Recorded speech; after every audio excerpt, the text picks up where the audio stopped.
Every raindrop that hits your roof was lifted there by the sun. That is not poetry, it is a pump. Solar heat evaporates water at the surface and hoists it kilometers into the sky, and every storm is the delivery, dropping tons of water onto your roof at gutter height for free. Catch it in a raised barrel, and you have built a miniature of the machine that stores 88% of America's backup electricity, a pumped hydro plant with the sky doing the lifting. This $60 build needs no fuel, no panel, and no grid. It banks energy every storm and hands it back on demand. The first home ever lit by electricity ran on falling water in 1878. What a barrel holds is modest, but the storm refills it every time. It's called a rain barrel micro-hydro system. By the end, you'll know exactly how it works. Let's dive in. The storm that knocks your power out arrives carrying energy, and the standard advice is to ignore that completely and go buy a machine. Think about the timing.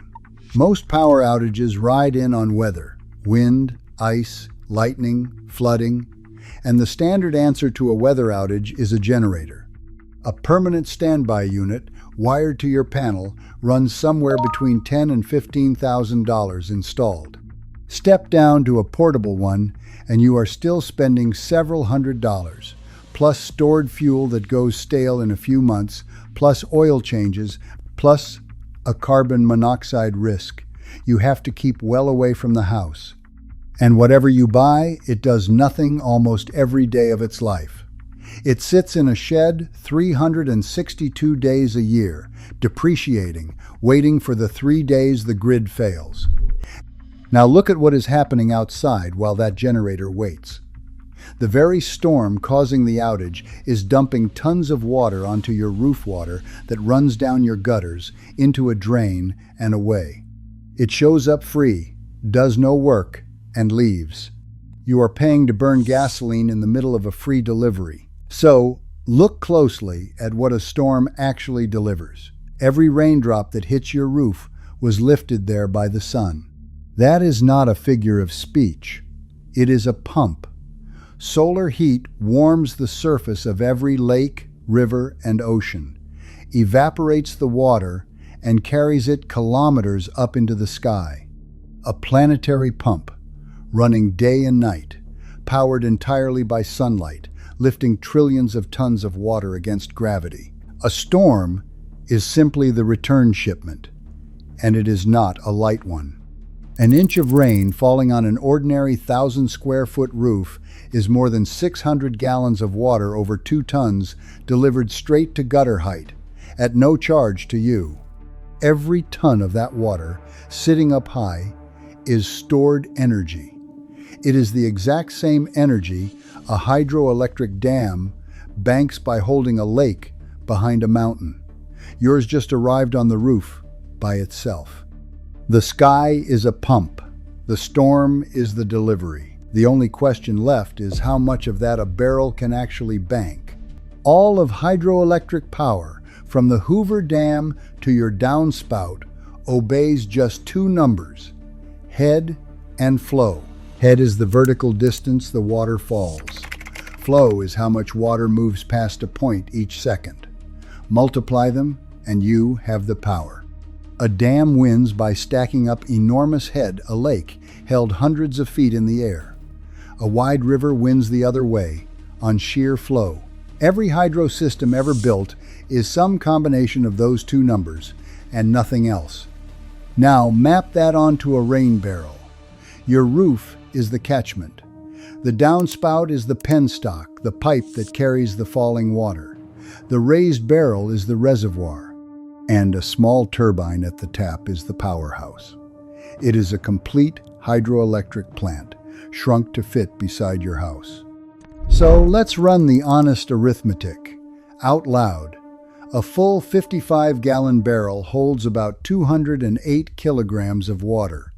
Raise it 2 meters off the ground. Energy equals mass times gravity times height, 208 times 9.8 times 2, which comes to roughly 4,100 joules. Converted to the unit on your power bill, That is about 1.1 watt-hours, around 7% of a phone charge. Scale it up to a whole storm. Capture a full inch of rain off that roof from gutter height, and the theoretical bank is somewhere near 22 watt-hours. After the real losses in any small turbine, call it one honest phone charge per storm. Here is the other side of that ledger, and it matters. That energy is genuinely free.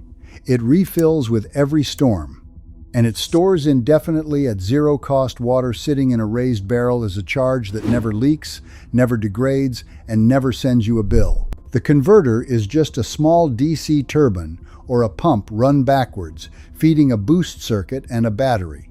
The numbers only get big one way: more water, falling farther. And one Victorian engineer took that idea to its absolute limit. In 1878, on a rocky hillside in Northumberland, England, an industrialist named William Armstrong did something no one on Earth had done before. Armstrong was one of the great engineers of his century, the inventor of the hydraulic crane, a man who had made a fortune bending water to work. And he built his country house, Craigside, as a laboratory for exactly that. To power it, he dammed a hillside stream and created a chain of artificial lakes on the high ground above the house. Then he put those lakes to work. He dropped water from them 100 meters straight down a vertical fall, the height of a 30-story building, through an 8-inch lead pipe, into a turbine spinning a Siemens dynamo. With the current it produced, he lit an arc lamp in his picture gallery. It was the first house in the world lit by hydroelectricity. 2 years later, in 1880, he tore out the harsh arc lamp and installed his friend Joseph Swan's brand new incandescent bulbs. The first domestic installation of the electric light bulb anywhere on Earth. And every one of them was running on falling water. Armstrong wrote about it with quiet pride, noting that the brook lit the entire house with, in his words, no consumption of any material in the process. Renewable energy, described as such, in 1878. But look honestly at what it took him. 5 lakes, a dammed stream, 100 meters of head. The first man to light a home with water had to build himself a private water tower the size of a hillside to do it. Armstrong's brook and your barrel run on the very same equation. He just gave it a mountain to work with. And his experiment did not stay a curiosity. It became the backbone of the entire electrical grid. Today, the machine Armstrong prototyped on his hillside stores most of America's reserve electricity. It is called pumped storage hydropower. Water pumped uphill into a reservoir when power is cheap and plentiful, then released back down through turbines the moment demand spikes. By the Department of Energy's own accounting, it accounts for 88% of all utility-scale energy storage in the United States. It is the most proven grid storage on the planet, and it is precisely your barrel's architecture, just with electric pumps standing in for the sun. Hydro has a quiet superpower the other renewables can't match, and it is called capacity factor. The share of its rated output a source actually delivers over time. A run-of-river hydro system delivers 40 to 90% around the clock because the water keeps moving after dark. Solar manages 15 to 25. Water simply does not clock off at sunset. And at the opposite end of the scale, researchers are still chasing the single raindrop. In 2020, a team at the City University of Hong Kong published a droplet generator in the journal Nature. A single drop of water, 1/10 of a milliliter, falling just 15 centimeters onto a specially charged surface, produced over 140 volts and briefly lit up 100 small LED bulbs. It made headlines as electricity from a single drop. But note the honest detail, straight from the researchers themselves. The design multiplies the instantaneous power the size of the spike, not the total energy. The drop still carries only what gravity gave it, and not 1 joule more. So hydro rules the grid and fascinates the laboratory, which makes it fair to ask why a rain barrel generator is on no home energy list anywhere. Nobody buried this technology. Hydroelectricity is the establishment. It lit its first house in 1878, and it holds up the grid today. There is no hidden hydro. The reason the rain barrel version is on no list comes down to one line of arithmetic.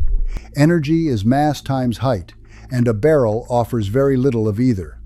Remember the numbers we ran about 1 watt-hour from a raised barrel, a single phone charge from a whole inch of storm. That is the honest ceiling, and no clever turbine moves it, because the ceiling is the water and the height, not the hardware. Now compare that to why hydro actually won. It won everywhere the water moves because a stream replays the fall continuously. The same physics that gives your barrel 1 watt-hour gives a modest creek 100 of them every hour forever. A barrel empties once and waits for the next storm.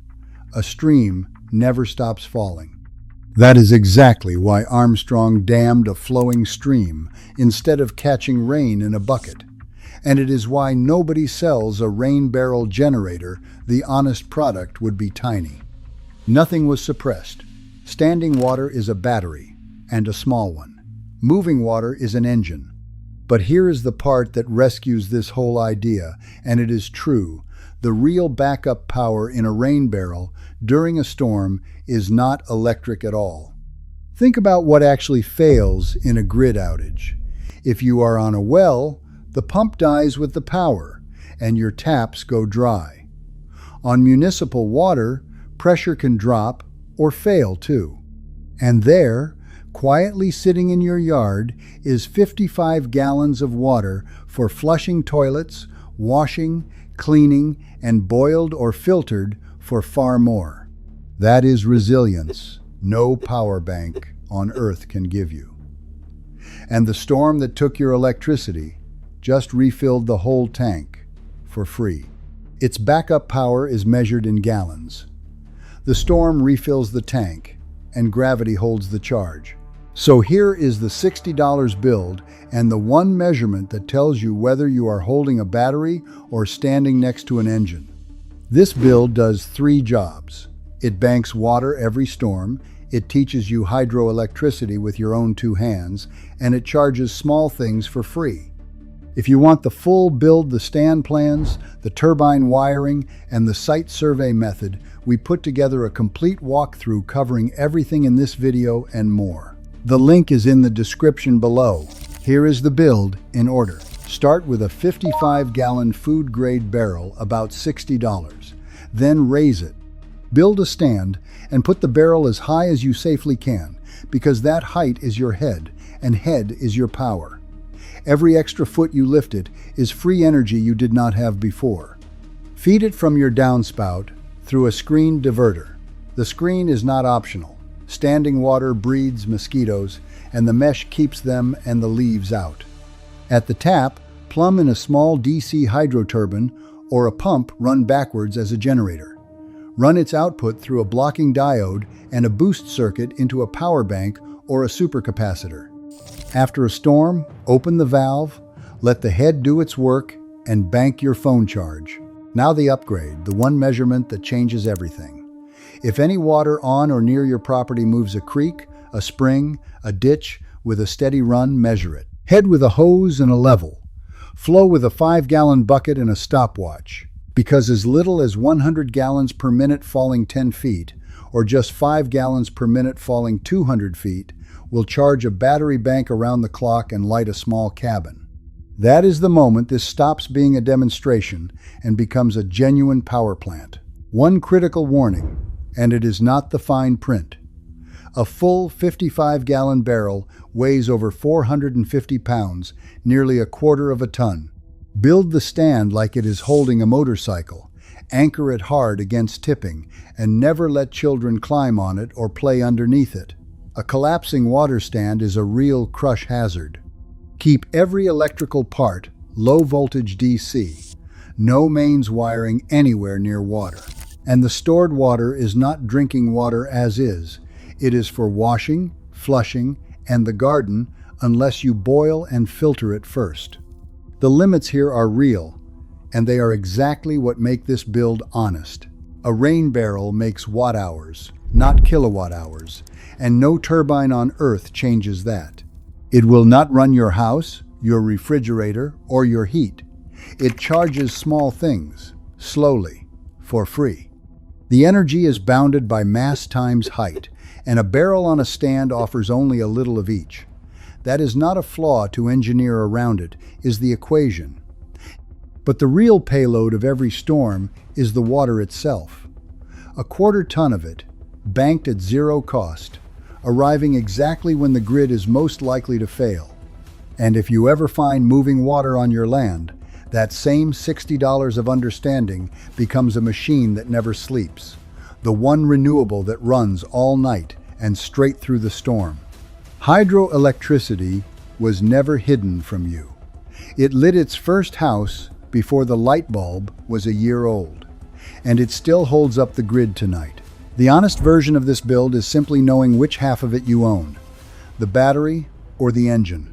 If discovering the practical, unglamorous corners of energy self-reliance matters to you, subscribing and sharing is the simplest way to make sure this kind of knowledge keeps being found. We will be tracking all of it as it develops. So here is the question.